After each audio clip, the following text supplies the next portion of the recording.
Sobat Bintang Mulia Homeschooling, mari kita update informasi terbaru terkait dengan info-info dunia pendidikan.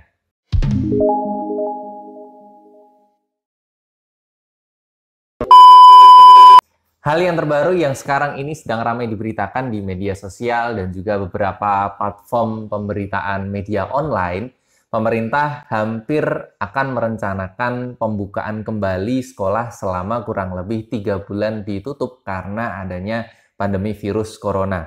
Kita ketahui bahwa masyarakat Indonesia ini adalah salah satu masyarakat yang memang paling rentan, paling tidak di Asia Tenggara ini, karena dinilai tingkat disiplinnya itu masih belum bisa disiplin dengan ketat. Oleh karena itu, beberapa waktu yang lalu pemerintah memberikan adanya sebuah solusi PSBB atau sebuah lockdown gitu ya, untuk beberapa daerah yang memang terkategori zona merah.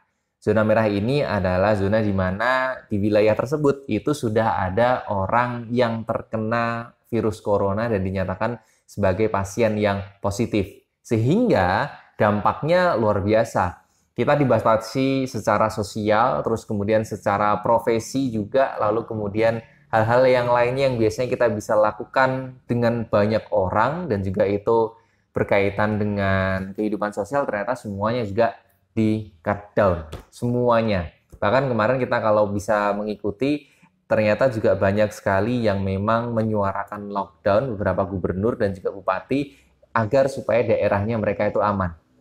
Nah, sekarang setelah hampir 3 bulan off, betul-betul tidak ada proses kegiatan belajar mengajar di sekolah, saat ini pemerintah sudah mulai mewacanakan untuk kembali membuka sekolah dan juga memberikan kegiatan seperti pada biasanya. Nah, mari kita mencoba untuk menelisik hal ini. Kira-kira proses yang nanti akan dilakukan pemerintah ini, apakah itu bisa berdampak positif ataukah justru malah lebih buruk? Dalam catatan kami, paling tidak jika anak-anak ini sudah mulai diberikan kesempatan untuk melaksanakan pembelajaran seperti biasa, kita mencatat ada 3 hal yang harus betul-betul diperhatikan dari aktivitas ini. Yang pertama adalah, jika nanti sekolah sudah mulai masuk, yang jelas physical distancing itu pasti akan susah untuk dilaksanakan. Alasannya adalah, kita ketahui bahwa anak-anak sekolah ini biasanya mereka pasti akan bertemu dengan kawan-kawannya dan juga akan melakukan aktivitas pertemanan seperti biasanya. Nah, kita ketahui biasanya mereka itu kalau melakukan aktivitas pertemanan pasti nanti akan berkumpul dengan kawan-kawan yang lain. Bertegur sapa, lalu kemudian mereka melakukan kegiatan-kegiatan lain yang memang itu bergerombol. Nah, disinilah bisa disebut sebagai titik bahaya yang pertama. Physical distancing, kemudian social distancing itu pasti nanti akan terlanggar di area ini. Kemudian catatan kami yang kedua, ketika sekolah ini sudah mulai diperbolehkan untuk masuk seperti biasa, ini pasti akan memicu aktivitas sosial lainnya. Kita bisa merasakan jikalau anak-anak sekolah ini mereka libur, jalan raya yang biasanya pada jam-jam tertentu itu padat sekali, itu pasti nanti akan terasa lengang. Nah, ketika mereka ini sudah mulai masuk seperti biasa, pasti nanti akan memicu aktivitas-aktivitas lainnya di luar lingkungan sekolah. Saya ambil contoh. Jika mereka nanti sudah mulai masuk sekolah berbondong-bondong dengan sekian ratus ribu jumlah siswa yang ada di suatu wilayah, misal, pasti nanti akan ada toko-toko kelontong, toko-toko warung yang itu pasti akan mulai buka.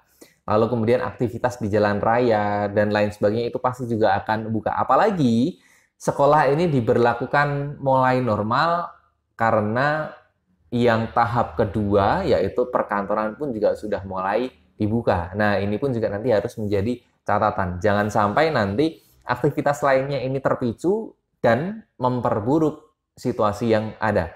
Yang ketiga, ayah dan bunda semuanya, ini yang terakhir dan juga saya rasa yang paling berbahaya, yaitu dikhawatirkan nanti jumlah penderita dari coronavirus Indonesia ini pasti nanti akan bertambah.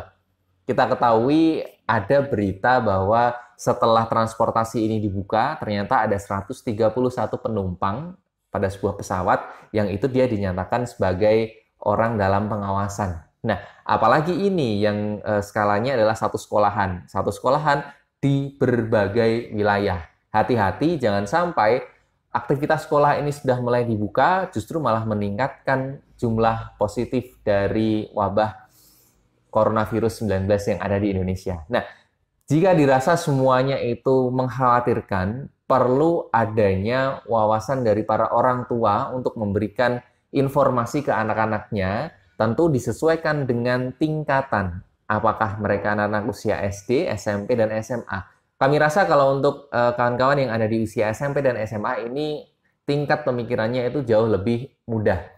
Yang menjadi target atau yang menjadi sasaran ekstra keras yaitu adalah adik-adik kita yang ada di tingkat SD. Kadang mereka itu lupa atau kadang mereka itu belum paham kondisi yang sekarang sedang kita hadapi. Jika memang masih sangat bisa dimungkinkan, mohon dihindari adanya kerumunan atau mungkin kalau bisa dihindari untuk pelaksanaan proses pembelajaran.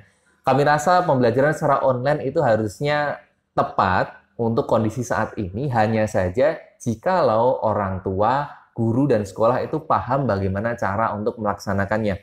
Kami di Bintang Mulia Homeschooling ini sebetulnya 4 tahun yang lalu itu sudah merencanakan adanya pembelajaran secara online. Sehingga kita realisasikan di 3 tahun belakangan ini, bahkan sebelum ada pandemi coronavirus 19 ini, dan sejauh ini kita baik-baik saja, kita nyaman-nyaman saja. Siswa tidak pernah merasa terbebani, orang tua juga tidak pernah merasa bahwa walaupun belajar online, anaknya tidak semena-mena memanfaatkan waktu.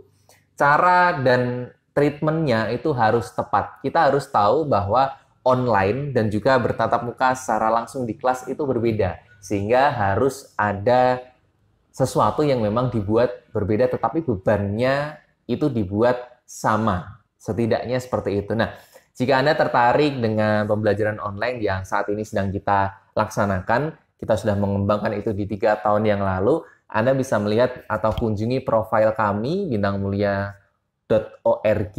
Anda akan melihat bagaimana kami melaksanakan homeschooling ini secara online. Bahkan mungkin nanti sekolah-sekolah yang lain itu bisa meniru dari apa yang kami laksanakan ini.